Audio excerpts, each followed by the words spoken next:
evidencia. Muy amable, oye. Bueno, con mucho gusto. Bueno, buenas tardes a todos. El tema que vamos a revisar el día de hoy es el reemplazo de rodilla asistido por robot, una revisión de la evidencia actual. Bueno, yo quería comenzar esta charla mostrando básicamente cuáles son los dos sistemas que hoy en día se están utilizando más en este medio. Este que vemos en la pantalla es un sistema asociado a una navegación que implica una pieza de mano asistida por el cirujano. Uno plantea su cirugía de acuerdo a la patología y a la radiografía del paciente, y durante el procedimiento quirúrgico se arma un protocolo de manejo que la máquina o el navegador le va dando al cirujano el paso a paso a seguir a través de una pieza de mano, la cual se retrae de acuerdo a la ubicación en la que se encuentre para lograr los cortes que uno precisó. Este es el sistema denominado Navio, dado por la empresa Smith & Nephew, actualmente muy utilizado. Cabe recordar que este dispositivo en el 2012 que adquirió la aprobación por la FDA para ser utilizado, y esto es un avance de los muchos que ha tenido este medio de la cirugía asistida por robot en el área de la ortopedia, sobre todo en el área de la rodilla, más o menos desde hace unos 20 años. Una de las ventajas de este dispositivo es que no necesita tomografía prequirúrgica, sino se hace una simulación de acuerdo a la movilidad de la rodilla y su alineación intraoperatoriamente, y uno logra hacer los ajustes y dinámicamente él va adaptándose. El otro dispositivo que en este momento también está en gran furor se llama Mako, que este es dado por la empresa Stryker, y es un sistema de navegación asistido por un brazo robótico. De igual manera, como en el sistema previo, uno navega su reemplazo de rodilla, lo planea. Este requiere la toma de un TAC preoperatorio, lo cual se sube al software y uno planea cómo quiere colocar su prótesis, la alineación, y el brazo robótico va guiando de acuerdo a los cortes que uno va haciendo para lograr la precisión y lograr el plan que uno busca. Entonces, el objetivo de esta charla se basa en estos tres puntos. No vamos a hablar de la parte técnica como tal de cada dispositivo, sino vamos a ver un poco qué hay escrito acerca de estos tres pilares. Cuando uno trata de adoptar una nueva tecnología... ¿Me permite hacer una pequeña aclaración de los dos sistemas? Sí, señor. Sí, no, mire, el sistema Mako lo que hace es que hace un planeamiento con el TAC, alimenta el computador y eso hace que con el brazo robótico simplemente usted monta la sierra y el brazo robótico le dice dónde cortar y frena donde no toca cortar. Básicamente le guía los cortes. Es con una sierra como uno hace normalmente. El otro lo que hace es que no tiene TAC, sino que uno intraoperatoriamente pone los puntos de referencia y uno hace el planeamiento en la pantalla y uno diseña cómo lo quiere hacer y después simplemente con la pieza de mano va removiendo hueso, y la pieza de mano simplemente cuando se va a pasar pues se retrae y no pasa de ahí. La desventaja de este es que es una pieza de mano que toma más tiempo porque es una fresita. El otro, la ventaja es que es una sierra, pero la desventaja delante teórica es pues que toca tener un TAC previo para el planeamiento, y el Navio no necesita TAC, sino con los puntos de referencia intraoperatorios usted planea la cirugía en la pantalla. Como las diferencias grandes entre los dos, pero el concepto es más o menos el mismo. Bueno, son unos aparatos, unos brazos robóticos, en este caso pegado a una sierra y otro pegado a una fresa. Listo, dele. ¿Puedo preguntar algo respecto a eso, doctor Sayed? Pero eso que usted, lo que dicen o que está mostrando el Navio, pues no es un sistema de navegación que se venía utilizando o que se utilizaba antes, que uno tiene que poner unos parámetros óseos, unos pines en la cadera, en la tibia, para poder hacer la medición del eje mecánico y poder hacer el planeamiento de cortes. Sí, realmente es que ahí, y Mapi ahorita lo puede aclarar porque en su artículo lo escribe bastante claro.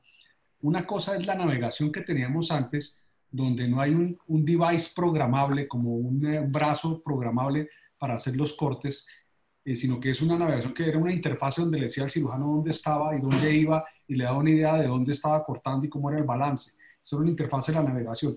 Esto realmente es la navegación más un brazo o un aparato programable para hacer los cortes. Es como un paso más adelante de la navegación que teníamos antes, que obviamente terminó nunca siendo popular ni siendo un sistema De uso masivo. Sí, no fue de uso masivo porque realmente no, ahorita Dieguito nos va a mostrar los resultados de eso también, y no llegó siendo masivo. Entonces ahora le agregaron un brazo que está programado y, y no le deja hacer los cortes donde no, más allá de donde lo que uno programó, lo que uno planeó en el TAC o en la pantalla del Navio, depende del aparato que esté utilizando. Gracias. Yo quería destacar en este punto. Es esa, y otra diferencia entre los dos sistemas es que el sistema de Stryker es un sistema cerrado, es decir, que solo se puede usar con las prótesis de ellos, con una prótesis específica, mientras que el sistema Navio es un sistema abierto y uno le puede programar las prótesis de Smith & Nephew y pues prótesis de otras marcas. No estoy tan seguro de eso, Mapi, creería. No. No estoy tan seguro. Yo creo que es también el sistema cerrado. Pero en el artículo decía eso, que el de Smith & Nephew era un software abierto y los otros eran software cerrados. Pero lo que yo conozco, Eso decía en el artículo. lo que yo conozco del Navio es solo con prótesis de Smith & Nephew. Yo he jugado con el aparato y las opciones que le da. El software con el que se lo vende es para prótesis de Smith & Nephew. No sé si es que no le dicen a uno que uno le puede meter software de otras prótesis, pero realmente el software que trae montado el Navio es para las prótesis de ellos. O sea, yo pensaría que más probablemente es un sistema cerrado igual que Stryker.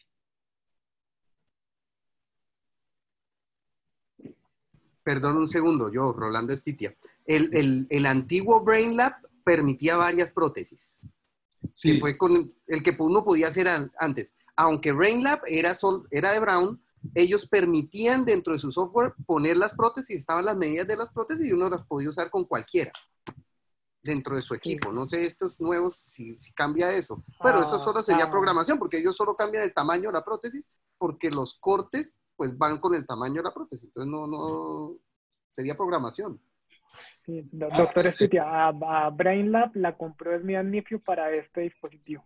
Es que yo lo veo y es igualito. Yo acabo de bajar ¿qué? Las prótesis que yo hice navegadas con BrainLab y el aparato es el mismo. Sí, lo compró. Sí, yo creo que lo compraron, le metieron una cosa al software nuevo y lo volvieron El cerrado. robot. Sí, el robot. Y lo volvieron Sí, cerrado. señor, eso fue lo que pasó. Lo volvieron cerrado, sí. Listo, sigue, Dieguito. Yo quiero resaltar en este punto en los años en que la FDA autoriza la utilización de estos dispositivos para artroplastia, el Navio en el 2012 y el Mako Stryker en el 2008. Y creo que esos son unos puntos importantes, lo cual nos muestra una evolución de la tecnología y esto se va a notar en los estudios que hay en la literatura. Entonces, para uno adoptar una tecnología, uno tiene que evaluar 3 puntos grandes, que es la efectividad, la seguridad y los costos, lo cual haría que si son de manera favorable las 3 parámetros, uno podría pensar en adoptar un tipo de tecnología, y estas son las 3 pilares que vamos a tratar de evaluar hoy a través de la literatura: la efectividad, la seguridad y los costos. La efectividad la podemos medir en 2 grandes grupos, que es en cuanto a la alineación y a los desenlaces clínicos. La alineación de estos estudios se basan en el pilar de que uno en un reemplazo articular tiene que buscar restaurar la alineación del eje mecánico de la extremidad. Y para esto hay estudios de biomecánica que han mostrado que el objetivo que uno tendría que tener para lograr una alineación satisfactoria es una alineación que esté más o menos 3 grados, más o menos, en el plano coronal y en el plano sagital, al colocar los componentes y al evaluar la alineación de toda la extremidad. Y por lo tanto uno debería buscar, el objetivo de uno al hacer su reemplazo articular es lograr este punto, que no es salirse de los 3 grados. Y esto se logra con una precisión de los cortes. Entonces vamos a ver qué tan precisos son los cortes y cómo se logra esto evaluando la tecnología asistida por robot versus la tecnología convencional. Ese es un experimento clínico. Quería hacer una salvedad. De aquí en adelante vamos a hablar de literatura con nivel de evidencia tipo 1 y tipo 2. Afortunadamente hay experimentos clínicos muy bien realizados de manera satisfactoria, lo cual hace que podamos hacer este tipo de utilidad de este tipo de estudios. Y la otra salvedad que quería hacer es que los estudios que voy a mostrar, ninguno cuenta con financiación ni conflictos de interés con la industria. Este es un experimento clínico aleatorizado doble ciego, donde ellos evaluaron la utilización de Robodo, que es un robot, un brazo robótico asistido por navegador, y compararon 50 reemplazos convencionales versus 50 reemplazos hechos por robot, y evaluaban la alineación radiológica y seguían los pacientes a 3 años. ¿Ellos qué encontraron?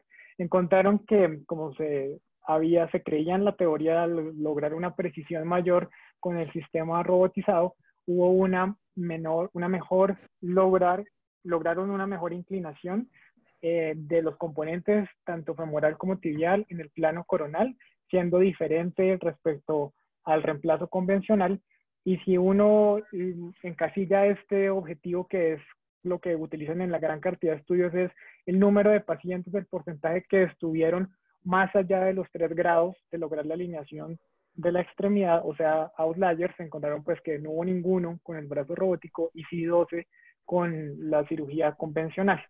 Y al mirar el recuento de la literatura hasta ese punto, veían pues que efectivamente en la publicación que había hasta ese momento, lo que se lograba salirse de esos 3 grados eran solo 2 casos con el brazo robótico, mientras casi 278 con el convencional, los cuales ellos decían, y con su estudio, que uno lograría mantenerse dentro del estándar casi que en el 90% de las cirugías que utilizaban robots, y tendría uno esos layers o salirse del estándar hasta en un 40% de la cirugía convencional, lo cual ellos mostraban que con el robot sí era más preciso lograr la alineación de la extremidad.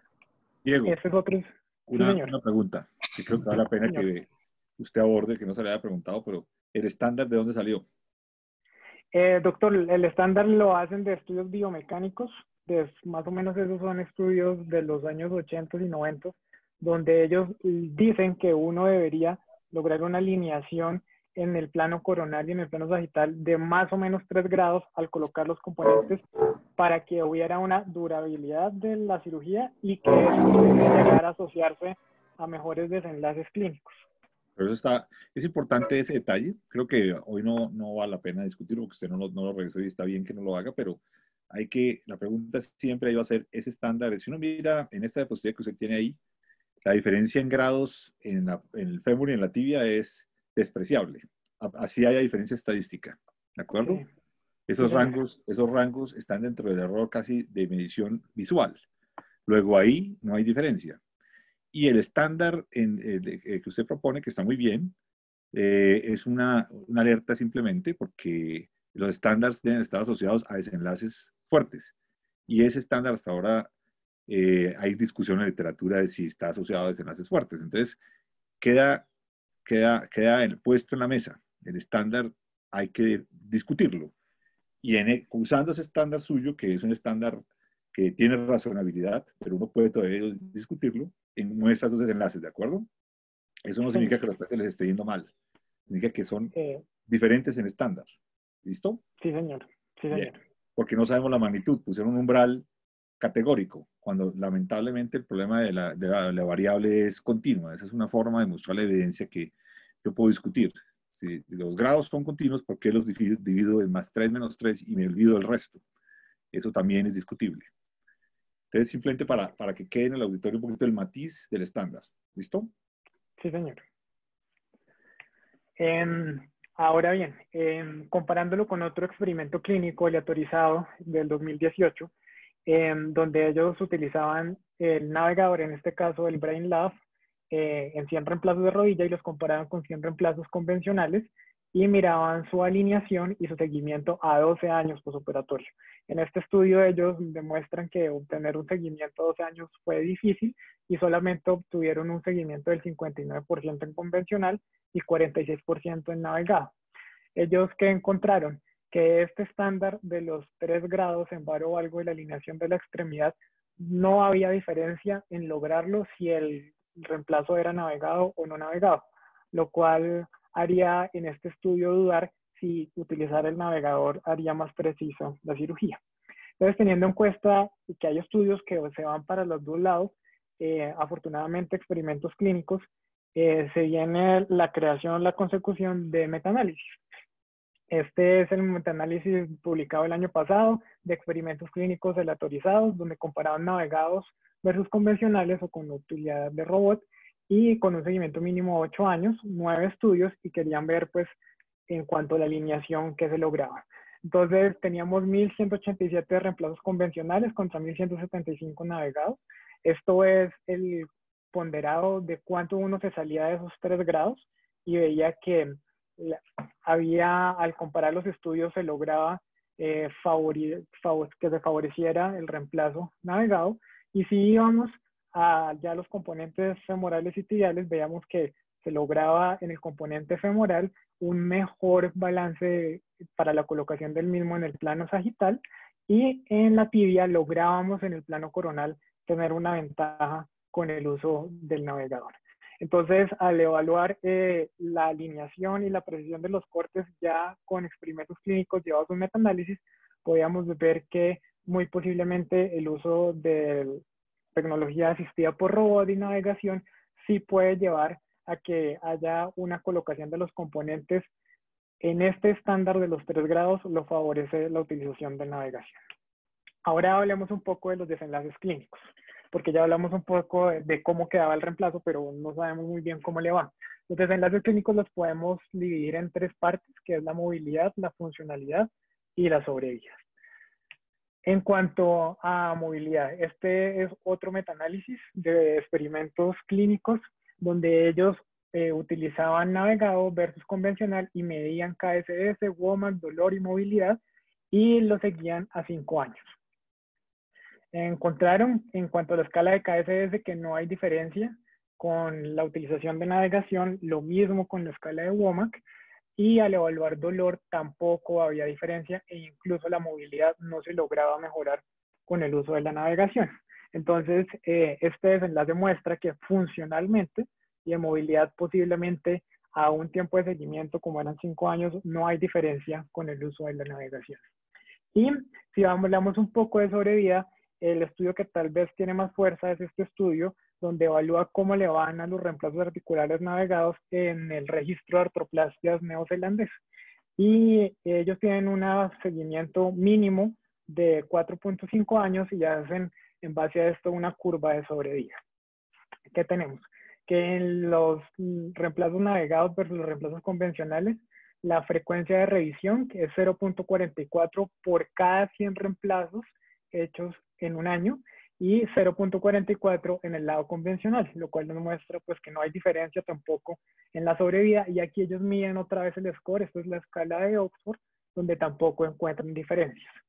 Al evaluar en la curva de sobrevida a los 10 años en pacientes mayores de 65 años, la tasa de revisiones sería de un 2.8% para ambos casos, y al ver la curva de sobrevida vemos que no hay diferencia a 10 años, tanto en la parte convencional como en la parte navegada. Por lo tanto, en este ítem de desenlaces clínicos podríamos decir que en la literatura no se muestra una diferencia clara entre el uso de navegación asistido por robot y los reemplazos convencionales. En cuanto a las complicaciones... Diego, para ese punto adicional, los registros, como el que usted nos muestra que son valiosas herramientas, tienen el problema de que no sabe bien uno si las cohortes son comparables, ¿de acuerdo?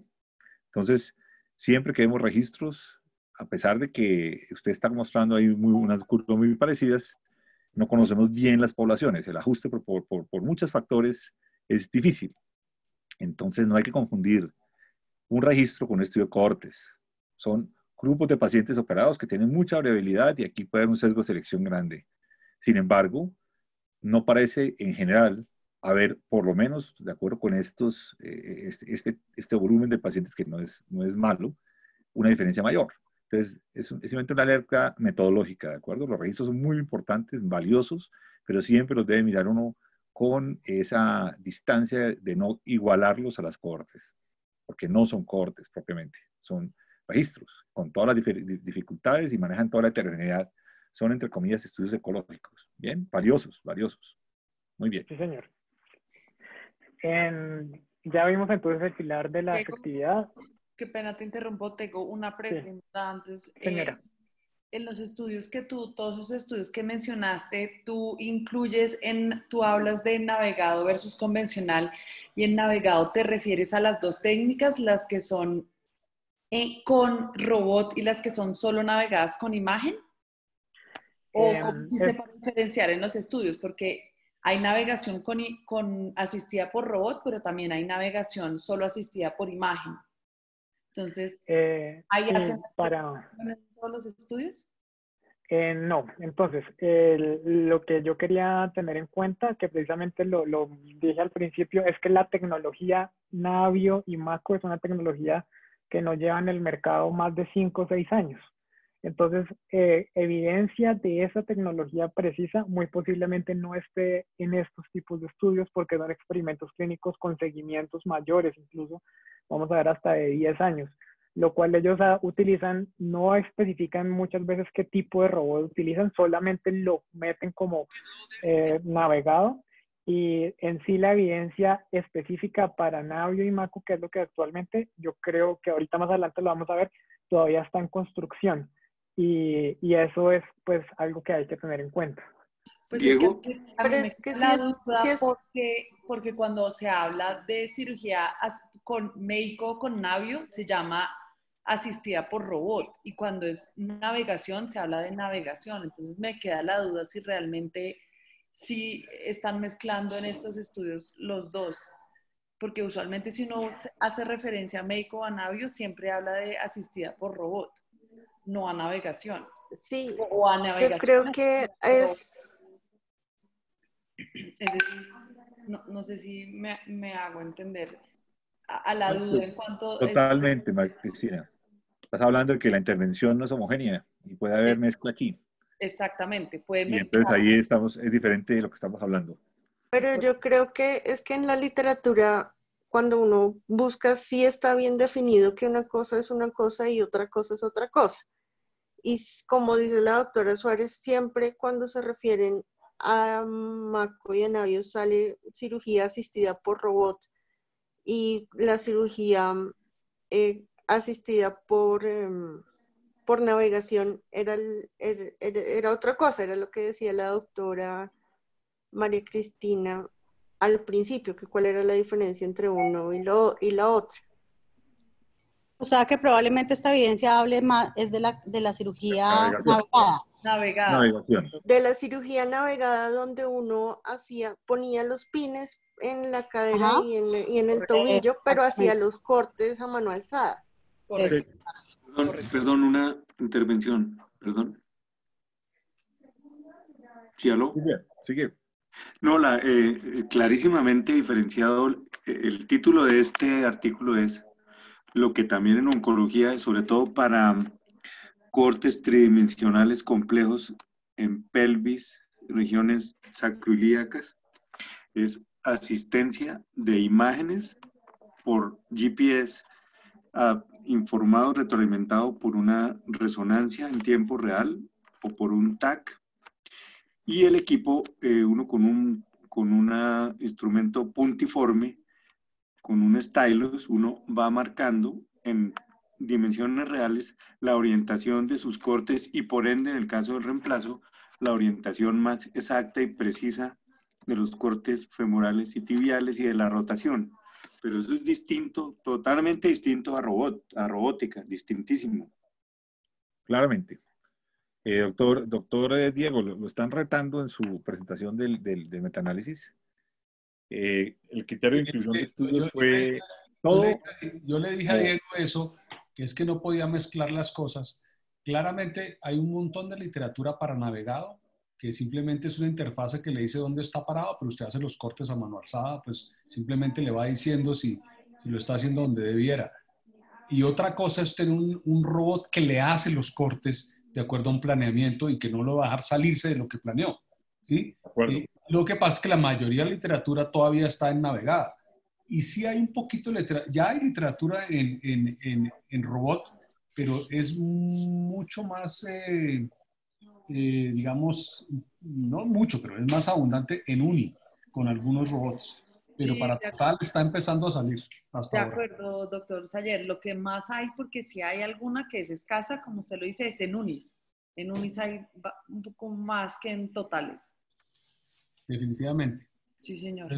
Por eso yo le decía a Diego, y le decía a Klaus que incluyéramos algún par de artículos de UNI, porque el espacio donde parece estar encontrando nicho los robots por ahora pareciera ser en la UNI. En el total todavía no sabemos. Pero bueno, siga, Dieguito. Diego, Yo voy a hablar de eso al vamos a ver esa final. evidencia ahorita, ¿no es cierto? Sí, señor. Sí, señor. Listo, sigamos entonces. Muy bien. En cuanto a complicaciones, las complicaciones las podemos dividir en dos puntos, que son las fracturas y la infección. Las fracturas en este tipo de dispositivos se asocian porque uno tiene que colocar los sensores, tanto en el fémur como en la tibia, para lograr la navegación y la ubicación espacial para el computador. Hay dos maneras sugeridas de colocar los pines, que son bicorticales o unicorticales, dependiendo la calidad del hueso y la marca o como lo indiquen ellos. Sin embargo, hay una preferencia por la colocación unicortical, aunque la colocación bicortical sería más seguro, pero esto implicaría en algunos de los casos la utilización de intensificador de imágenes y el cirujano así lo prefiere. El problema es cuando los pines quedan transcorticales, porque esto llevaría a una debilitación de la misma. Vemos ejemplos de reportes de caso donde los puntos de inserción de los pines están muy cercanos uno de otro y sobre la cortical. Esto se llama pues empanal de abeja y esto debilita completamente la cortical, lo cual lleva a fracturas supracondilias y pues cuando vemos ya la fijación de la fractura, vemos que el trazo de fractura va precisamente por donde hubo la inserción de los pines, lo cual esto hace pues que sea un factor de riesgo para una posible fractura. Y de igual manera, la presencia de notch anterior que se ve hasta en el 10% de este tipo de procedimientos, y ellos se hace la referencia que uno debería tener mucho cuidado son con los pacientes que tienen una curvatura anterior del fémur aumentada, porque esto hace la tendencia a que suceda. ¿Qué vemos entonces si llevamos las complicaciones? Este grupo evaluó en la literatura qué está escrito acerca de infección y fracturas. Vemos que las fracturas se reportan en la literatura en el 0.16% de los casos e infección en el 0.47% de los casos. Uno puede estar pendiente de una fractura supracondilia en cualquier momento, pero el riesgo en teoría baja después de las 21 semanas o los 6 meses postoperatorio. Y aún así este dato del 0.16 no sobrepasa a lo que se encuentra en los registros de que es hasta alrededor del 2% el porcentaje de fracturas supracondilias asociado a reemplazos articulares. Diego, una pregunta. Primero son series de casos, por lo que está usted mostrando, sí. Aparentemente, de pronto alguna cohorte metida. Tiempo de observación, ¿cuál es el horizonte temporal de ese dato? ¿21 semanas solamente? ¿En total? No, ellos dicen que todos los casos que hubo de fracturas estuvieron dentro de las 21 semanas postoperatorio. ¿Y no hay estudios analíticos comparando unas con otras en los experimentos que usted muestra? No, señor. Bueno. En cuanto a los costos, entonces aquí vamos a ver dos cosas, que es lo referente a la curva de aprendizaje y la costo efectividad que implica la utilización de esta tecnología. La curva de aprendizaje está estudiada en la utilización de reemplazo total de rodilla y en la utilización de reemplazo de UNIS, y lo que se basa en los estudios son en lograr medir la curva de aprendizaje. Dentro de los parámetros que ellos tienen en cuenta es el tiempo quirúrgico que se logra para uno lograr una curva de aprendizaje satisfactoria, el confort del equipo quirúrgico a través de una escala, de una encuesta que se llama STAI, la precisión de los componentes y la alineación, si esto varía a través de que se construye la curva de aprendizaje, y las posibles complicaciones que puedan presentarse. Entonces este es un estudio donde ellos a 60 reemplazos de rodilla los hicieron convencionales consecutivos y luego empezaron la aplicación de la tecnología asistido por robot y evaluaban estas variables en cuanto a la curva de aprendizaje. Esta es una metodología que se llama QSUM y se basa en los tiempos acumulados para lograr alejarse lo más que se pueda del cero y luego volver a él, que sería hacer la curva de aprendizaje. Ellos encontraron que para el tiempo la curva de aprendizaje les tomó 7 casos, y tal vez la gráfica más llamativa es esta gráfica, donde muestran cómo se comporta en cuanto a la curva de aprendizaje el confort del equipo quirúrgico para la implementación de esta tecnología, y vemos pues con los diferentes colores de la escala los diferentes miembros del equipo quirúrgico, y a medida después de sobrepasó el reemplazo número 7, empezó a descender acercándose más al 0, que es donde uno quisiera estar, donde ya está la curva quirúrgica pues tomada. Y vemos pues que tal vez el personal de enfermería que está en la curva verde, eso eran los que más mostraban estrés junto con los anestesiólogos al respecto. Algo que destacar es que no hubo variación en la posición de los componentes desde el caso 0 hasta el caso 60, y tampoco hubo complicaciones, lo cual muestra que la curva quirúrgica se obtiene sin afectar el resultado de la posición de los componentes, lo cual pues habla muy bien porque no hay riesgo, por decirlo así, en este punto para los pacientes. Y Diego, en un momento, por favor, señor. Diego. ¿Usted por qué dice que 7 casos? Se demoraron 60 casos. No, O ellos 50 casos. ellos dicen que son Para 7 llegar a un casos. nivel como el que tenían antes de empezar. Ellos dicen que son 7 casos para lograr ya empezar a bajarlo. Por eso, pero no son 7 casos, son 50 casos, más o menos, y 60 casos para que el equipo esté más o menos en un nivel de 0. O sea, 7 casos para que empiecen a bajar, pero están arriba. O sea que el volumen bajo la curva, el área bajo la curva es lo que importa, que es grande. Entonces, la conclusión es que la inflexión sí es 7 casos, pero no están después de 7 casos en el punto 0, que deberían estar en teoría, que es el punto de comparación, es el punto donde parten. ¿O es incorrecta esa apreciación? Pues la diferencia de tiempos quirúrgicos después del 7º caso es bajita, o sea, son más o menos 5 o 6 minutos hasta llegar a 0. Pero sí, si uno compara lograr estar igual que el reemplazo convencional, sí se demoraron alrededor de unos 40 casos. Entonces, esa es la curva de aprendizaje, Diego. O sea, ¿desde dónde sale usted y a dónde llega? Y tenemos a 60 pacientes en ese proceso. Hay que tener cuidado, de pronto revise el mensaje, porque lo que usted está mostrando en la curva es eso, no 7 casos. Ok, doctor.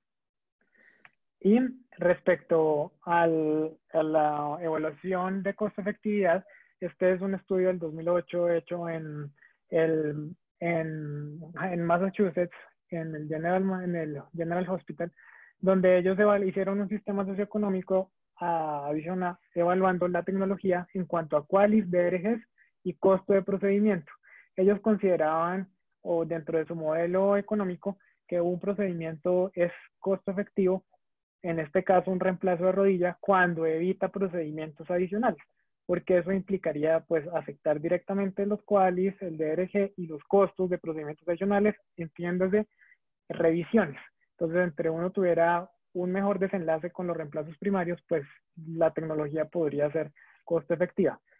En cuanto a costos, entonces para el 2008, si uno obtuviera la navegación como tal con todo el sistema, tendría unos costos de compra del navegador de $100,000, del software de $40,000 y un servicio al año de $20,000. Lo que ellos utilizaron fue un costo anual a 5 años, donde se lograba un costo total de $48,000 al año que valía utilizar la tecnología, y dependiendo la cantidad de pacientes en las que se utilizaba, variaban los costos que salía al hacer el cálculo por procedimiento. Entonces, para para centros con 250 reemplazos al año, muy posiblemente el costo sería de $192 por procedimiento.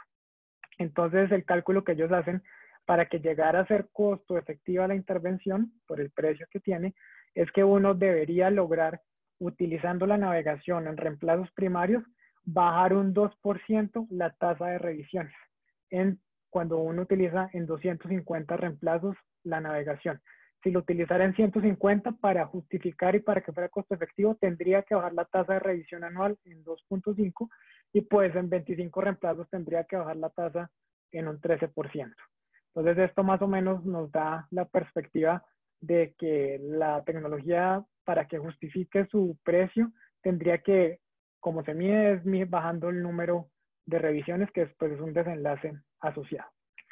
En cuanto a reemplazo unicompartimental, es una evidencia que todavía se está construyendo, es una evidencia que que en este momento tiene mucha fuerza por las dos tecnologías que explicamos al principio. En este momento la gran mayoría de estudios son patrocinados por la industria.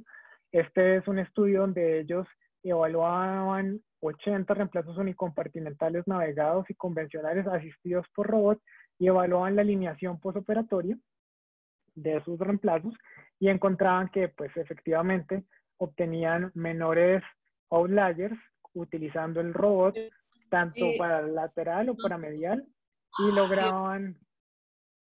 ¿El control es navegado o convencional? No, convencional. Ok. Convencional. Y lograban pues obtener menor cantidad de pacientes fuera de los outliers de los 3 grados. Y este es, o tal vez el estudio que tiene más fuerza en este momento, 128 reemplazos unicompartimentales consecutivos con un seguimiento a 2.3 años, es un seguimiento parcial. Este estudio fue publicado este año, también patrocinado por SMID, y ellos querían ver cómo iba la sobrevida de los reemplazos a este punto de corte, que son 2.3 años. Y muestran pues que comparándolos con los registros australianos, suizo y neozelandés, la utilización del brazo robótico de Navio era mejor la sobrevida del 99% a 2 años respecto a lo que muestran los otros registros. Y por lo tanto ellos dicen que si continúan con el estudio, y muy posiblemente la sobrevida puede mejorar por la precisión en la que se coloca la prótesis en este tipo de intervenciones. Entonces, pues para concluir, tenemos que... Diego, devuélvete un momentico, por favor. Qué pena. Sí, señor. En esa diapositiva, ¿qué comparación está mostrando? La de las barras, por favor. Estos son qué prótesis. La naranja es qué prótesis y las otras son en promedio de prótesis. No, ellos miran el promedio de sobrevida a 2 años de las unicompartimentales en el registro australiano. ¿De qué tipo de prótesis? No especifican, doctor. Y la que usa SMID-Nephew es una prótesis. Sí, señor. ¿Cómo sabe usted que no están comparando esos modelos? Sí, eso es una de las críticas grandes a esta literatura. Correcto. Entonces, ellos pueden decir eso, pero es bueno que usted guarde distancia y muestre de una vez el riesgo de esa diapositiva. Ahí podemos estar comparando 2 tipos de técnica quirúrgica que se llama robot versus convencional y una prótesis versus un grupo de prótesis. Y un cirujano estandarizado, que es la barra naranja, contra un grupo no estandarizado de cirujanos que están en un registro. Sí. Entonces, todo eso son todos los sesgos que hay posiblemente en esa información, que puede que haya verdad en la diferencia, pero de entrada la conclusión no puede ser que son diferentes. Exacto. Sí, señor. De acuerdo, doctor. Bueno. Entonces, ya para concluir, tenemos que la navegación y la cirugía de robot navegada da mayor precisión para la alineación con la colocación de los componentes. No se ha demostrado que haya una mejoría en los desenlaces clínicos y hasta hoy en día los costos superan los posibles beneficios que esto pueda llegar a tener. Eso es. Muchas gracias. Doctor Gamal, doctores, doctor Gamal, si quiere dirigir la discusión. A vernos las caras. Sí, perdemos poder aquí. Así en abstractos es una mamera. El abstracto sí tiene sus desencantos. Eso, ahí no estamos todos, ahora sí. La doctora María Cristina se ve filosófica. Mapi siempre nos pone una foto en el campo y ya. Filosófica no, estoy ahí muerta del calor. Estamos como a 36 grados. ¡Qué envidia! No. Doctor Gamal, maneje la discusión, por favor. Gamalito, yo no tengo la verdad ninguna experiencia, cero, con cirugía robótica. Y lo que he leído y vi el artículo, por ejemplo, hoy de MAPI, que me pareció extraordinariamente bueno, es que no hay una evidencia sólida que muestre que haya evidencia de que uno tenga mejoría haciendo con cualquiera de estas técnicas o no. Me parece que hace falta seguimiento con los nuevos sistemas que hay, el de SMID y el de Stryker.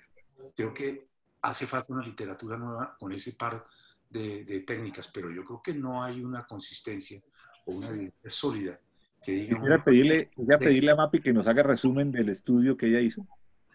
Rápidamente, Mapi. Mapi, hable de Mapi.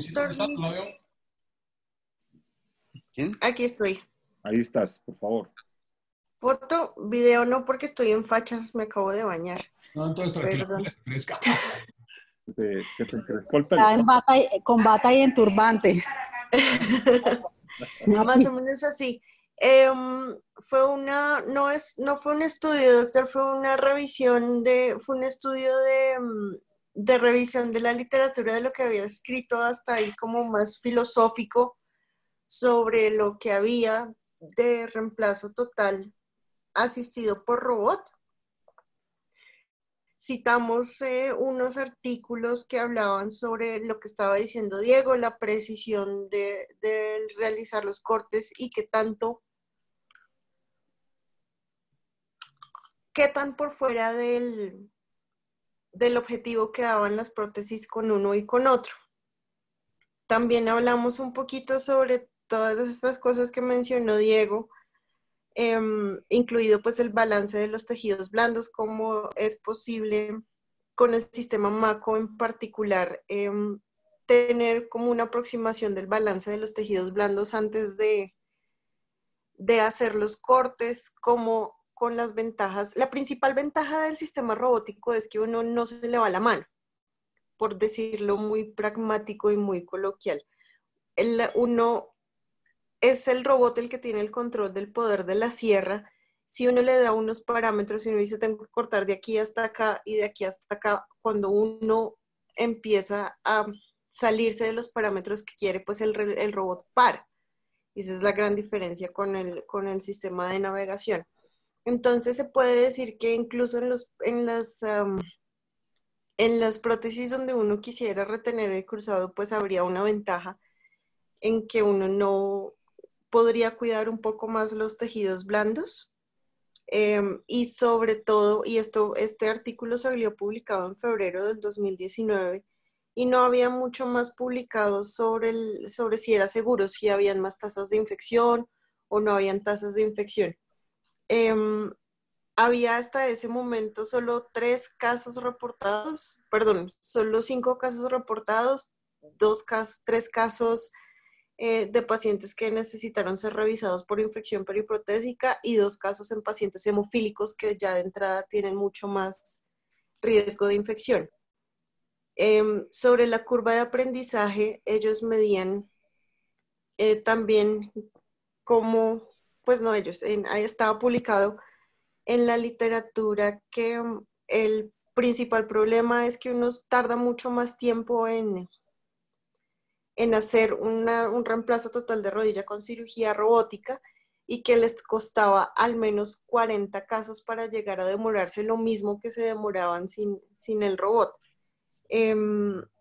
Y sobre los costos también hay un estudio publicado por este mismo señor del artículo que mostró Diego, que es Kevin Bowsick, que habla de que sí es más costoso, es costoso en términos de insumos y de aprender a usarlo y de que hay cosas que uno usa con el robot y tiene que botar, pero que si uno adquiría en un hospital de altísimo volumen, uno adquiría un robot que podía recuperar los costos de la inversión inicial al menos en un año, que a partir de un año empezaba a dejar de ser costoso usar robot.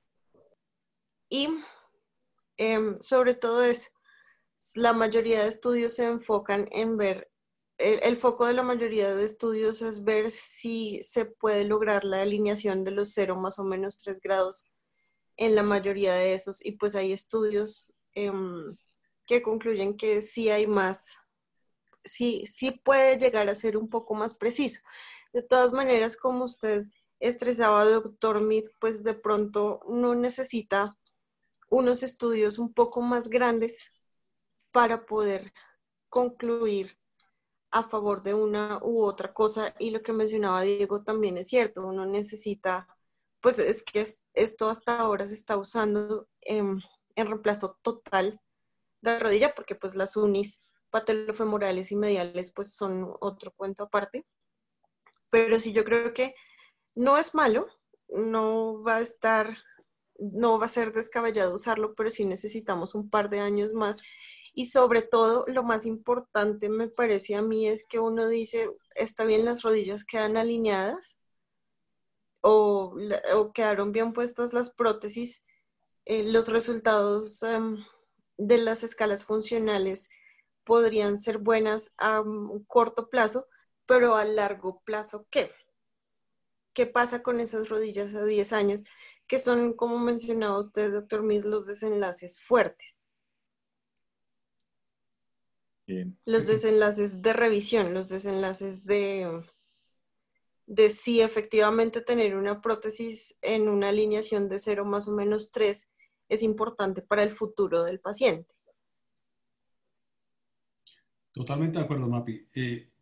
Es importante aquí aclarar que una cosa es navegación y otra es robot, eso ya lo insistimos. La literatura de robot es mucho más reciente, entonces los seguimientos son muy cortos. Obviamente lo único que puede decir la literatura con alguna frecuencia con robot es que con más frecuencia le quedan precisamente bien puestos en los ejes y en la posición de los componentes en los dos planos. Inclusive, pero hay estudios donde dice que no es significativa la diferencia. La pregunta es si esas pequeñas outliers que tenemos los cirujanos cuando somos expertos tienen alguna incidencia en los resultados a largo plazo, y esa pregunta no la podemos contestar. Y sí podemos ver que en cuanto a dolor, hay estudios que dicen que hace diferencia, estudios que dicen que no hace diferencia.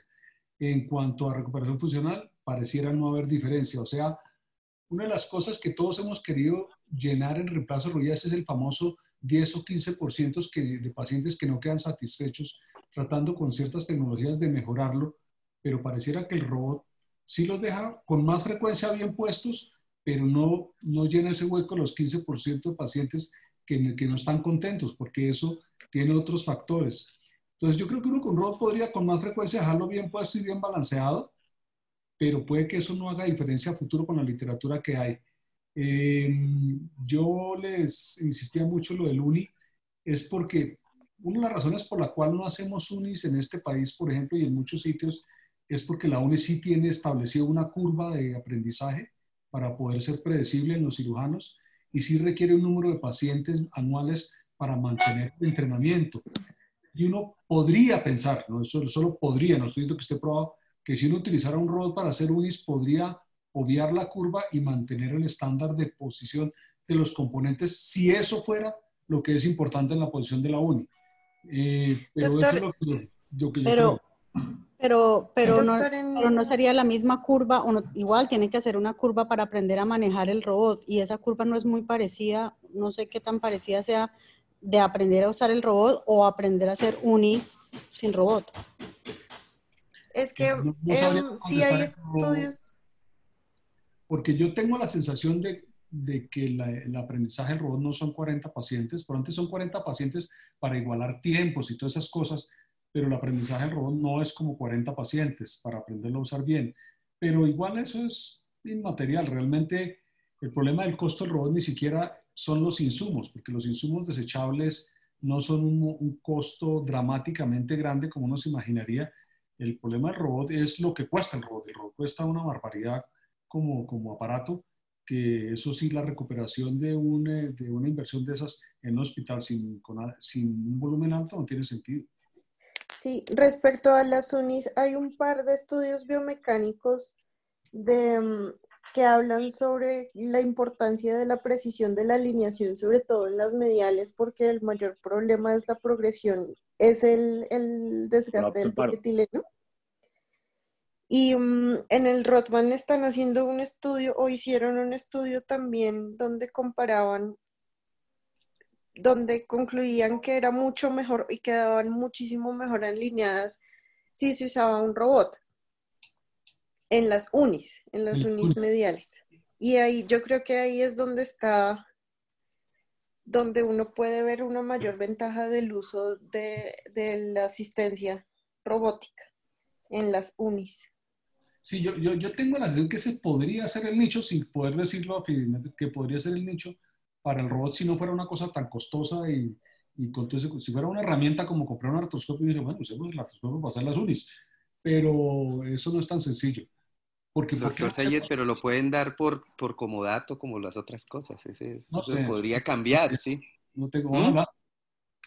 Sí, no. podría ser por comodato como cuando le llevan un artroscopio. Es que a mí me dan muchas cosas cuando opero por fuera, me toca que me lleven el artroscopio, las pinzas, todo. Y eso funcionaría igual. Así era en el militar, cuando yo estuve en el militar con el OrthoBrain, era comodato. O sea, solo compraban los consumibles y por los consumibles le daban el aparato. Entonces, pues, eso ya es con las casas comerciales, los negocios que hacen. Sí, por una prótesis y los cositos, las bolitas que son desechables, por eso prestaban el resto del equipo. Sí, pero Rolando, aquí estoy preguntando por el Da Vinci a mi cirujano de cabecera y el Da Vinci no lo dan en comodato ni de fundas. Usted o lo compra, pues porque es un aparato que es muy costoso. Sí. Pues con esto probablemente si el costo es tan alto vaya a pasar lo mismo, ¿no? Yo me acuerdo que el OrthoBrain, si esto es un OrthoBrain, el OrthoBrain incluso servía para neurocirugía. O sea, eso no solo servía para ortopedia. No, en esos robots de rodilla, por ahora, los que nos distribuyen, lo venden o punto. Sí. Total, lo mismo. Ahora, lo que planteaba el doctor Diego al comienzo, él mostraba un triángulo de las ventajas biomecánicas que ofrece el robot, los desenlaces clínicos y el costo. Y la percepción es que si ese triángulo, probablemente todas esas aristas son favorables, pues valga la pena utilizar este tipo de tecnologías. Pero según lo que él nos mostró, pues la ventaja más importante es el alineamiento de la prótesis, pero realmente en cuanto a resultados clínicos o desenlaces clínicos y el costo, pues probablemente no favorezca mucho el uso de este tipo de tecnologías, ¿no? Yo quiero hablar sobre la descripción de la alineación. Uno cuando tiene una variable continua, no crea una categoría. O sea, eso es un error conceptual, a menos de que quiera esconder la magnitud de la diferencia. Entonces, cuando yo tengo una variable en grados que es continua y le pongo una categoría de 0 a 3, pues todo lo que esté en 3,5 ya es mal alineado. Y eso no es verdad. Tampoco, porque no tiene probablemente significancia clínica tampoco, ni siquiera.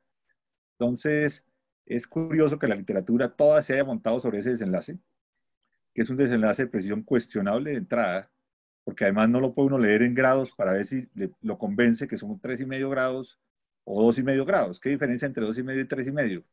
Un umbral que alguien definió en 3. O sea que eso es una maniobra, con todo respeto, para crear una diferencia y poder justificar una precisión que a todas luces para mí es cuestionable. O sea que ese desenlace que se supone que sí es mejor, de entrada yo lo cuestiono porque tiene esas dos maniobras. Primero, yo no puedo medir de esa forma de presentar el desenlace el tamaño de la diferencia en grados. Y la categoría de 3 grados, ¿por qué razón? ¿En qué está validada? Y está validada en una cosa antigua, que no tiene validación a largo plazo. Por eso cuando uno mira la sobrevida, pues es la misma, porque no eligen un umbral relevante. Entonces los verdaderos outliers están más lejos y todos los cirujanos sabemos, si a uno le preguntara, hiciera una encuesta en cirugía, ¿cuánto es mucho? Comienza uno a pensar en grados diferentes. Entonces, ese es un tema muy interesante. Creo que ese es un bonito ejemplo y sobre eso podríamos dejar un mensaje metodológico. ¿Y por qué razón eligieron ese?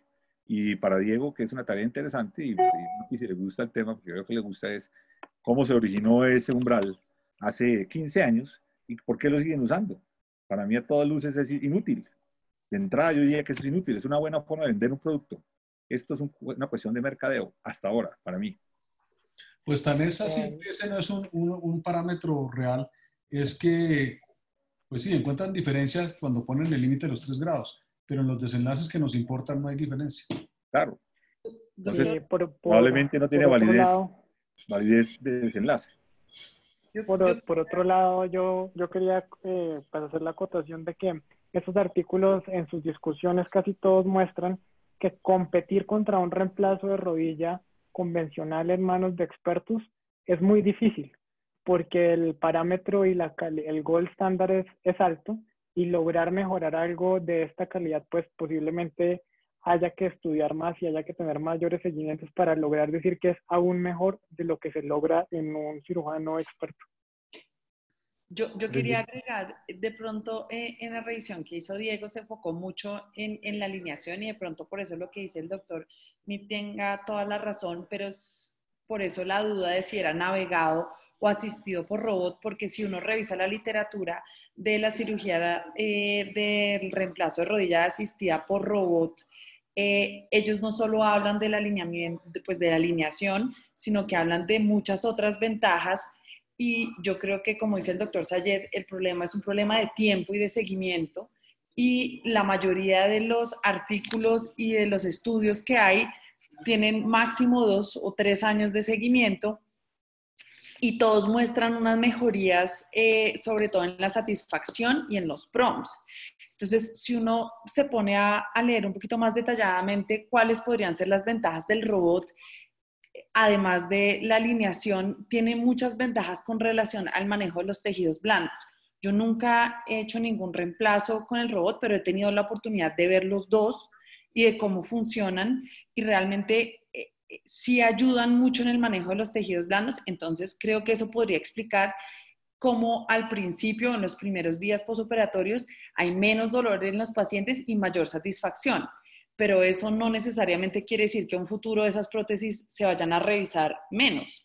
Lo que sí está claro es que sí les duele menos al principio porque hay menos lesión de los tejidos blandos, porque el robot ayuda a separar, digamos, lo estrictamente necesario, los tejidos para que él pueda hacer los cortes. Él, digamos que es muy efectivo en hacer los cortes que son estrictamente necesarios y ayuda también a que haya una mayor precisión en el tamaño de las prótesis. Y todos sabemos que con mayor precisión de las prótesis también puede haber mejores arcos de movilidad y una cantidad de otros beneficios, pero definitivamente sí creo que hace falta mucho más tiempo de seguimiento para que podamos saber si realmente todas esas mejorías que hay en los 2 primeros años se van a reflejar en disminución en la tasa de revisiones. Y otra cosa que... Una pregunta que tengo que me parece muy interesante lo que estás diciendo. ¿Cómo miden esa, digamos, menor trauma en el tejido blando? ¿Es en lo que viste y en lo que has observado? Con dolor, con escala de dolor y requerimiento de opioides. Eso es tan útil. Pero es que eso es subjetivo también. De echarle la culpa al robot. No se lo puede hacer. Yo he jugado con el robot en cadáver y he jugado con el robot en plástico. Y yo no creería que tenga menos trauma de tejidos blandos que lo que hacemos un cirujano con experiencia. No creería. No lo sé, yo tampoco lo sé, pero es que solo viéndolo y solo viendo que uno ni siquiera necesita un ayudante que le separe del otro lado, pues, y no tiene, digamos, nadie está empujando con los separadores, nadie está traccionando los tejidos, pues eso debe hacer menos trauma.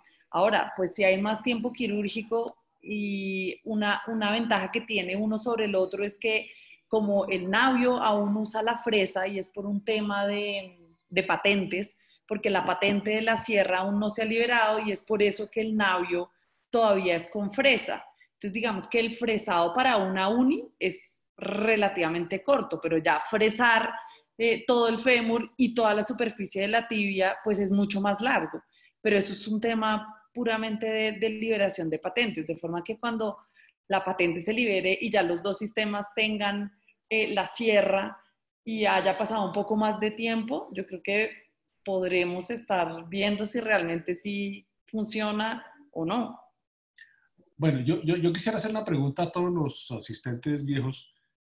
Con esta evidencia que tenemos disponible, ¿ustedes creen, si un administrador de un hospital viene y le dice, doctor Rincón, dígame, nosotros debemos comprar la tecnología robot, sea la que sea, Mako o Navio, en este momento, ¿usted creería que hay suficiente evidencia para embarcar a un hospital en eso?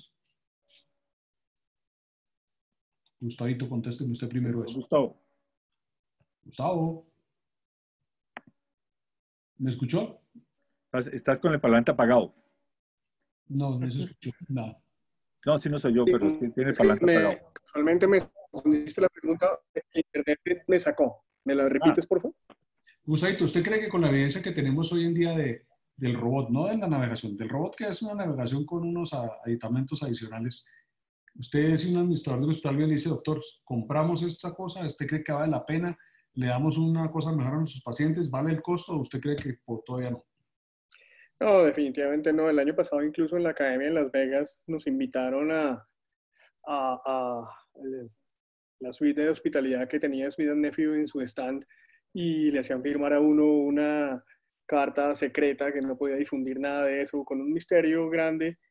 Yo creo que es más el show comercial que hay alrededor de todo esto comparado con los resultados benéficos en nuestros pacientes. Creo que un paciente bien planeado, bien operado y bien rehabilitado no es superior, no es inferior a un paciente que se opera con el robot o incluso con navegador. Entonces yo creo que la inversión, al menos en este momento, no se justifica. Yo no creo que lo que decía Rolando ahora sea viable, porque es que el costo de un artroscopio comparado con un robot no son del cielo y la tierra, son 10 o 15 veces más. Entonces yo creo que por ahora eso es más anecdótico y no se justifica para tener un buen desenlace. Esa es la percepción que yo tengo. Cris, ¿tú qué opinas? Doctor, yo tampoco creo que la evidencia sea suficiente. Mejor dicho, no creo que ninguno con la evidencia que hay podría convencer al administrador de ninguna clínica o hospital para hacer una inversión de 1.2 o 1.5 millones de dólares. No creo que haya evidencia suficiente. Ni $600,000 siquiera, ni la mitad. No creo que... No, yo quería que revisáramos esto porque es que en el medio está circulando mucho la presión porque alguien compre un robot en Colombia y se posicione con el robot, y sí era importante que revisáramos qué evidencia hay para poder tener una posición al respecto, y pienso que definitivamente si uno es juicioso, pues obviamente todavía no puede montarse en esa tecnología. Es muy divertido jugar con el robot, es muy divertido, pero eso es solo un juego. De ahí a que eso haga diferencia en nuestros pacientes y que justifique meterse en eso, creo que estamos todavía un poquito lejos. Gamal, hay un punto que al administrador sí le podría gustar. Si usted va a hacer una promoción de su servicio de reemplazos articulares y habla que tiene el robot de última tecnología, etcétera, etcétera, recién llegado a usted tiene una gabela adicional y crea un diferenciador hacia un público que podría manejar de algún tipo. Y eso puede pasar, y ha pasado. Y ha pasado con muchas tecnologías. Indudablemente, desde los desenlaces hasta ahora, pues como todo lo que están diciendo estoy de acuerdo. Evidentemente, y va a ser muy difícil construir la evidencia. Lamentablemente siempre decimos, no, que ojalá haya un experimento, no sé qué, va a pasar lo que ya pasó con lo que nos mostró Diego, y es que las intervenciones, como preguntaba Cristina, son heterogéneas, los pacientes son heterogéneos, y cuando se va a agrupar termina uno siempre con evidencias difíciles, porque además es un problema multivariado, terriblemente multivariado. Entonces, indudablemente el robot va a aparecer en algunos sitios, y van a aparecer y eso es otro, y puede alguien querer hacer eso. Si los pacientes no les va peor, pues hará inversiones y creerá que va a recogerlos económicamente por otro lado. Obviamente yo no estoy de acuerdo con eso, pero existe esa posibilidad, eventualmente. Sí, pero en nuestro medio, claro, los hospitales que podrían apostarle a eso son muy poquitos, porque los hospitales que manejan plano obligatorio no estarían los pagadores dispuestos a pagarle ese gasto ni a bala. Ni a bala. Y nuestros pacientes, digamos, en nuestra Fundación Santa Fe, yo creo que tampoco los pagadores estarían dispuestos, aún sean seguros. Y si uno le dice al paciente, mire, pague aparte esto para el robot, no creo que muchos estén dispuestos a hacerlo. Totalmente. Tampoco creo que sea una razón fuerte en nuestro país. En otros países sí, pero aquí todavía no creo que eso, infortunadamente, no, que eso va a suceder. Si no, eso yo creo que revisáramos. Pero ni siquiera creo que fuera un diferenciador, como si la institución lo comprara, lo tuviera disponible. No creo que sea un diferenciador para entrar a negociar un contrato de prótesis, por ejemplo. No. Que pues, los desenlaces superiores. Tendría que poder elegir el paciente y creer que es mejor. Sí, claro. Y eso no sucede. Es un mercado intervenido. comercialmente sí es muy atractivo. Hay muchos pacientes que les podría llamar la atención, pero no lo veo viable en un futuro cercano. Yo no lo veo viable. Bueno, Entonces, está muy buena la discusión, Gamal. entonces Interesante. la idea de que si uno revisa la literatura y mira lo que escribió Mapi y los artículos que usted editó, uno dice, no, todavía no. Pero a mí sí me va a parecer simpático escuchar a Jaime y a Roberto, los chilenos, que se montaron en el cuento, y quiero ver qué tan neutros son en lo que nos van a contar, a pesar de que están en un webinar patrocinado, que eso es un sesgo maluco. Claro. Porque ellos son un país como nosotros, con un poquito más de recursos, pero con unas condiciones parecidas, y se montaron en la tecnología del robot. Yo he hablado en persona con Jaime y él le ve ventajas, pero no tanto como uno quisiera.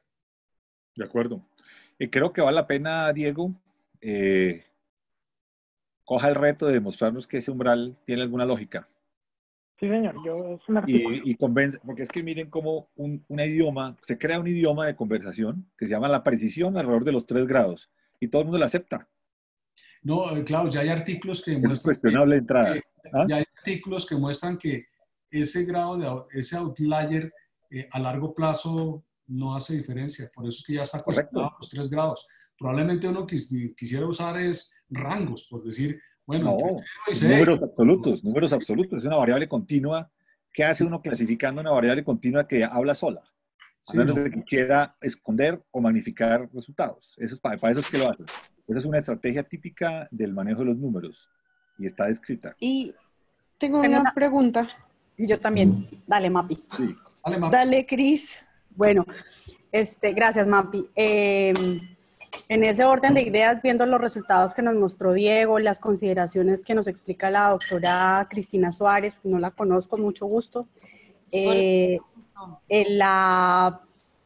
No sería o no es preferible empezar a utilizar más estas prótesis hechas a medida, que no son realmente las prótesis, sino las guías de corte hechas a medida para los pacientes.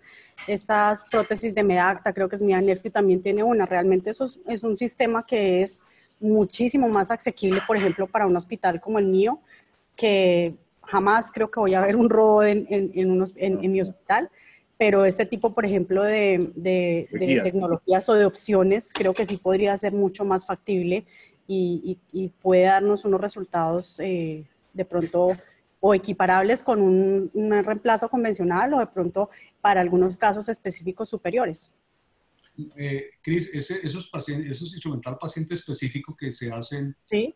A la medida para 2 cortes, es para el corte femoral y para el corte tibial, punto. Y tienen unas indicaciones muy precisas. Por ejemplo, un canal femoral que no le permite poner una guía endomedular y usted quiere hacer el corte distal que no sea mano alzada o por una guía extramedular, que en fémur no es tan fácil. Eso podríamos mandar a hacer la guía de corte específica, pero para nada más. Sí, para nada más, para el reemplazo rodilla convencional con toda la anatomía no usual, tampoco hace diferencia eso. Sí, ellos le muestran los casos que son muy, muy precisos para este tipo de instrumental. Pues obviamente para todos no es, porque también implica un costo adicional. Pero si uno lo compara o piensa en algo como de utilizar de comprar un robot para utilizarlo masivamente para poder justificar el costo de ese robot, pues sería mucho más preferible y creo que sería un poco menos costoso utilizar este tipo de instrumentales específicos por paciente, que aún así me parece exagerado por lo que usted dice, porque tiene unas indicaciones muy puntuales para aprovecharlo al máximo. En el resto de pacientes que son pacientes con artrosis convencionales, pues realmente no valdría mucho la pena pensar en una cirugía de este tipo. Permítame sacar la discusión de los cortes. La cirugía, la precisión, obviamente es el objetivo de la cirugía, pero es que la precisión no depende solo de los cortes, depende de todo el proceso y el protocolo que uno maneja para planear, entender su paciente, hacer una descripción prequirúrgica, unas validaciones intraquirúrgicas que todos conocemos. Y si uno compara un protocolo estandarizado como ese contra un robot o contra la práctica, digamos, normal estándar, probablemente encuentra que hay diferencia. Entonces, fíjese que el robot está mostrando una pequeña parte del problema general. El problema general es todo, el todo, y eso implica un protocolo que arranca desde el momento que uno decide operar y termina apenas valida su cirugía. Entonces, creo que no hay que perder el macro del proyecto, que el proyecto es mucho más grande que simplemente unos cortes. Tiene muchas más cosas. Y claramente, por ejemplo, en la explicación del dolor, que hay artículos que sí dicen que con el robot duele menos y otros que no, pero es que nosotros que aquí en nuestro hospital que tanto le hemos trabajado al dolor en rodilla, es tan multifactorial que una sola intervención no puede hacer diferencia. Claramente no puede hacer diferencia. Eso tampoco es por ahí, infortunadamente. Entonces hay que mantener el panorama abierto, es como la invitación que yo diría también en esta discusión, que es mucho más que simplemente ese detalle. Es un detalle muy valioso, la precisión es un valor absoluto y todos la buscamos y es deseable. El mensaje no puede ser que vamos a aceptar rangos grandes de variación, no, pero cómo es que lo expresamos y en qué contexto creo que sí es valioso. Claro, sí, metodológicamente usted creería que hablar de el punto de corte en los 3 grados, obviamente ya sabe que no es lo correcto, pero si uno quisiera utilizar números para la presión, uno debería utilizar rangos, decir prótesis entre 0 y 6, entre 6 y 12, entre 12 y 14 y ver y probablemente ahí sí ya no encontraría una diferencia entre el robot y el cirujano. Por ejemplo, yo lo haría al revés. Entonces usted deja la variable abierta, continua, y la mide. Mide el ángulo en el plano coronal, en el plano sagital, decide qué ángulos quiere medir. Básicamente son 3, es el slope, la inclinación en el sagital de la prótesis en flexión extensión, y en el coronal mide el global y la inclinación de cada uno de los fémur y la tibia, y eventualmente la rotación, que es muy difícil de medir, y los deja abiertos, los expresa abiertos y los guarda abiertos, y deja que los desenlaces expresen los umbrales, no al revés, porque es que a uno le parece que 2 es mucho o poquito, depende. Entonces, comienza usted a tener, si usted tiene la variable abierta, usted puede decir, por ejemplo, pacientes con satisfacción, y mira el promedio de alineación en el plano coronal donde estaba comparado con el promedio de los que están satisfechos. Y ahí los datos le explican y le enseñan, pero no al revés. No crear un umbral, dejarlo cerrado y después no pueden entender nada más que lo que el umbral ya dijo. Entonces, uno podría hacer, por ejemplo, cortes o un registro grande y después mirar en casos y controles y entender los umbrales para ver dónde están los puntos de corte.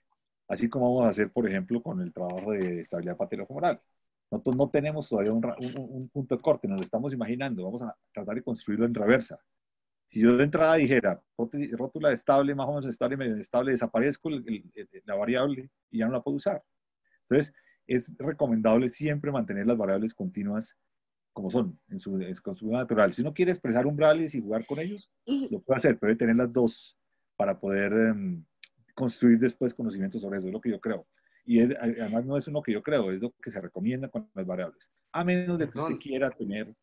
y aún así faltan los tejidos blandos, esos no los también, estamos midiendo. Claro, ninguna, que es terrible. O sea, balance, si tenemos unos cortes perfectos, 90 grados y arriba 5 o 6 grados, con un inserto de 3 y la prótesis suelta, que esa prótesis necesitaba, no sé, 10, 12, 14. Eso no es medible. No, claro, eso, siempre hemos dicho que los tejidos blandos son tremendamente importantes. Total. Por eso hablamos de que es un problema multivariado. No hay artículos todavía, pero los últimos robots sí balance de gaps para parar tejidos blandos también, ¿no? Entonces, en teoría, ayudarían a conseguir eso también. No, pero mire, es importante porque no quiero que quede en la idea de que uno no debe poner las prótesis precisas. Si decimos, no, deben ser precisas. Las prótesis hay que ponerlas precisas, y por eso es que en el departamento estamos diseñando una manera de medirlas sistemáticamente igual todas, porque esa información es importante, pero porque uno no debe poner las prótesis, no, pues qué carajo, entonces hay que ponerlas en 6 grados de barro, no importa. No, tampoco. No. Las prótesis hay que medirlas y ponerlas bien, pero es que ese es solo un factor. De acuerdo. Bueno, creo que estamos listos. Listo, muchas gracias. No iba a decir algo, que dio una pregunta, pero se quedó sin decirla, Mapi. Mapi, qué pena. Gracias, doctor. Sobre el umbral y la cosa, y ahí dice 0 más o menos 3, pero a la final no es lo mismo un -3 que un +3, y uno debería La pregunta es que si uno debería también poner atención en clasificar los pacientes si esas malas alineaciones son en varo o en valgo, o si es mejor la una que la otra. De acuerdo. Una cosa, lo que pasa es que esos 6 grados de +3 o -3 hacia un lado, realmente lo que quiere es que haya una transmisión de carga axial del plato hacia las corticales. Y si tiene una carga cizallante, él no está haciendo la misma carga hacia los costados, entonces se podría aflojar. En teoría, a 90 grados, si la tibia está a 90 grados, una tibia recta, en ese momento es donde la carga se distribuye normalmente. Eso es de carga, pero eso es algo teórico, ¿sí? La carga, la distribución de la carga sobre la metáfisis, sobre las zonas paralelas, es algo mecánico, ¿sí? Por eso es que damos más o menos 3 grados, para que nos podamos equivocar. Pero axialmente la carga debería estar en 0 para que se transmita igual en toda la circunferencia. Eso es mecánico. Y eso en teoría es en una prótesis que esté sobre todos los bordes de la cortical. Entonces eso es algo mecánico. Que nosotros dijimos, oiga, démosle 3 grados hacia un lado para podernos equivocar y 3 grados hacia el otro para podernos equivocar, no quiere decir que la carga deba ser a 90. Es a 90 suponiendo que quede el vástago en el centro, que la carga se vaya sobre las corticales. Eso es lo que queremos. Pero eso medible es diferente a la teoría. Entonces, esos 6 grados son para nuestro error, para que nosotros nos podamos equivocar. Eso es más o menos. Sí, ¿Alguien entiendo. piensa algo diferente? Pero la pregunta era más porque es que sí hay algunos estudios en donde ellos dicen, estos son los resultados a largo plazo de las rodillas que quedaron valgas y son diferentes a los resultados o a la sobrevida de las rodillas que quedaron varas o a las que quedaron neutras. Claramente son diferentes. Si se pasan, sí comienza a ver, lo que pasa es que es cuestión de rangos y además metámosle la dinámica de la marcha, metámosle la pelvis, exacto, metámosle el varo de la cadera, metámosle... El diseño de la prótesis. Hay una los diseños de las prótesis. Pero sí es cierto que no es lo mismo hablar de rodillas varas, valgas. No es lo mismo. Entonces, por eso es tan importante dejar el espectro abierto de las variables. Y en estos diálogos, alguien le decía a uno, le crea unos umbrales y todo el mundo se los compra. Y entonces hay que retarlo. Por eso. Y además deciden que una es la variable importante y el resto desaparecen o las matizan. Entonces, balance de tejidos, etcétera, etcétera, etcétera, ¿dónde andan? Y entonces no hay que aceptar eso porque lo encasillan a uno en el mensaje que le quieren dar o el que se vuelve popular, simplemente. Y eso es peligroso, eso crea sesgos claros. Y hay que evitarlos. Y recuerdo que hace un par de años existió una tendencia a dejar los pacientes supuestamente alineados en sus ejes mecánicos, no importaban las alineaciones reales, y esos pacientes aparentemente se soltaban, se aflojaban, porque quedaban trazos cizallantes. Claro, yo claro. Si le compenso un valgo que le dejé en la tibia con un valgo que le dejo en el fémur, podría dejar una rodilla bien alineada con cortes mal hechos. Podría pasarlo. Sí, eso podría hacerlo. ¿Sí? Y el eje mecánico está pasando por el sitio que es, hacia los dos lados, hacia varo o valgo. Pero la transmisión de la carga va a ser irregular, como cuando yo violo la cortical anterior. Cuando yo violo la cortical anterior, que antes se pensaba que se fracturaba, no, el problema es de transmisión de carga. En vez de transmitir la carga hacia la cortical anterior, pues la estoy transmitiéndose hacia la esponjosa. Eso es transmisión de carga. ¿Sí? El problema es de transmisión de carga. ¿Cuánto se mide? No sé cómo se mide. No hay forma de medir. De pronto con unos elementos finitos, a ver cuándo es el futuro de fractura y de falla de eso. No sé si se podría poner una cosa así, pero...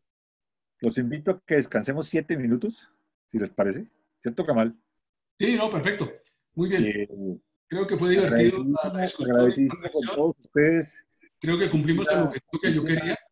Era maravilla que estuviste aquí con nosotros. Un placer. Seguimos charlando. El tema está abierto, creo yo. El doctor Hasson no lo había visto.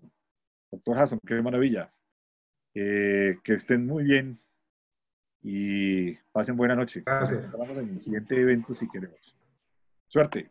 Muchas gracias a todos. Adiós. Gracias, Gamal, por la invitación. Doctor Alarcón, muchas gracias. Hasson, adiós. Muchas gracias. Es una abierta a usted que siempre nos gusta abrirle discusiones. No crea que se acaba la vida. Gracias. Muy interesante.